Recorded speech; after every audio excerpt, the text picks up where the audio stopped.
ಅವ್ರಿಗೆ ಆಗದ ಅನ್ನೋ ವಾದವನ್ನು ನಮ್ಮ ಕಾಂಗ್ರೆಸ್ಸಿಗರು ಮಾಡ್ತಾರೆ. ಹೀಗಾಗಿ ನಮ್ಮ ಜ್ಯೇಷ್ಠನೋ ಪರಿಷ್ಕರಣೆ ಮಾಡಿದ್ದಾರೆ. ಆದರೆ ಅದರಿಂದ ಎಲ್ಲ ಗಾಂಧಿ ಬಯಸಿದಂಥ ದೇಶ ಆಗ್ತದೆ, ಸ್ವಉದ್ಯೋಗ ಸೃಷ್ಟಿ ಆಗ್ತವ? ಇಲ್ಲ.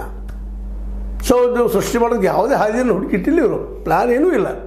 ಏನು ಮೈ ಮೇಲೆ ಬಂದದ, ಅಮೇರಿಕ ದೂರ ಸರಿಸ್ತದ, ಅದಕ್ಕೆ ಇವರು ಸ್ವಉದ್ಯೋಗ ಮಾತನಾಡ್ತಾರೆ. ಅದು ನಿಂತಿದ್ದು ಯಾರು ಬಂದು ಚೈನಾದ ತಯಾರಾಗಿ ಬರುತ್ತೆ ಪ್ರಾಡಕ್ಟ, ಅವ್ರಿಗೆ ಉದ್ಯೋಗ ಅದಾವ, ಅವ್ರು ಸ್ವಯಂ ಉದ್ಯೋಗ ತಯಾರು ಮಾಡಿ ನಮ್ಗೆ ಕೊಡ್ತಾರೆ. ಯಾವುದು ಫಾಲ್ಸ್ ಆಗಲಿ, ಟೆಕ್ನಿಕಲ್ ಸಹಿತ ಅವರಷ್ಟು ನಾವು ಸ್ಟ್ಯಾಂಡರ್ಡ್ ಆಗಿಲ್ಲ. ನಮ್ಮ ಸ್ವಂತ ಈ ಒಂದು ಟೆಕ್ನಿಕಲ್ ಫೀಲ್ಡ್ದಾಗ ಡೆವಲಪ್ಮೆಂಟ್ ಚೈನಾದಷ್ಟು ಆಗಿಲ್ಲ. ಅಮೇರಿಕ ಅಂತ ದೂರದ ಮಾತಾಯಿತು. ಇವತ್ತು ಚೈನಾ ಅಂತ ಎಲ್ಲರೂ ಮೀರಿಸಿ ಮುಂದೆ ಹೋಗಿದೆ. ಕಾರಣ ಎಲ್ಲರಿಗೂ ಇಲ್ಲಿ ಉದ್ಯೋಗ ಅದ, ನಮ್ಮಲ್ಲಿ ಅಂದು. ಆದರೂ ನಾವು ನಮ್ಮ ಮೋದಿ ಅವ್ರ ಮಾತನ್ನು ಸ್ವಾಗತಿಸಬೇಕಾಗ್ಯದ. ಯಾಕೆಂದ್ರೆ ಅವ್ರು ಹೇಳ್ತಾ ಇದ್ದಾರೆ, ಪ್ರಧಾನಿ ಸ್ಥಾನದಲ್ಲಿ ಹೇಳ್ತಾ ಇದ್ದಾರೆ.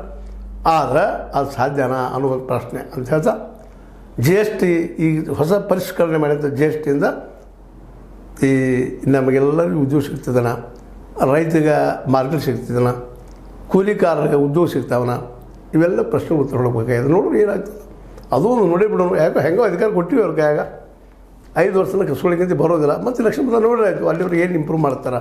ಅಟ್ಲೀಸ್ಟ್ ಕೊನೆಗೆ ಎಲ್ಲರಿಗೂ ಉದ್ಯೋಗ ಸೃಷ್ಟಿ ಆಗುವಂಗೆ, ಎಲ್ಲರಿಗೂ ಶಿಕ್ಷಣ ಸಿಗುವಂಗೆ ಮಾಡ್ಬೋದಾ ನಮ್ಮ ಮೋದಿಯವರು ಅಂತ ಹೇಳ್ತಾ. ಇದು ನಿಮ್ಗೆ ಲೈಕ್ ಆಗಿರ್ಬೋದು, ಆಗದೇ ಇರ್ಬೋದು. ಮಾಡಿದ್ರೆ ಲೈಕ್ ಆದರೆ ಲೈಕ್ ಮಾಡಿ, ಶೇರ್ ಮಾಡಿ, ಕಮೆಂಟ್ ಮಾಡಿ. ಜೊತೆಗೆ ಸಬ್ಸ್ಕ್ರೈಬ್ ಆಗೋದು ನಿಲ್ಲಿಸ್ಕೋಬೇಡ್ರಿ. H16 ನ್ಯೂಸ್ ಅರ್ಥಾತ್ ಸೀತಾರಾಮ್ ಇದು ಸತ್ಯದ ಕೈಗಳಲ್ಲಿ ವಂದನೆಗಳು.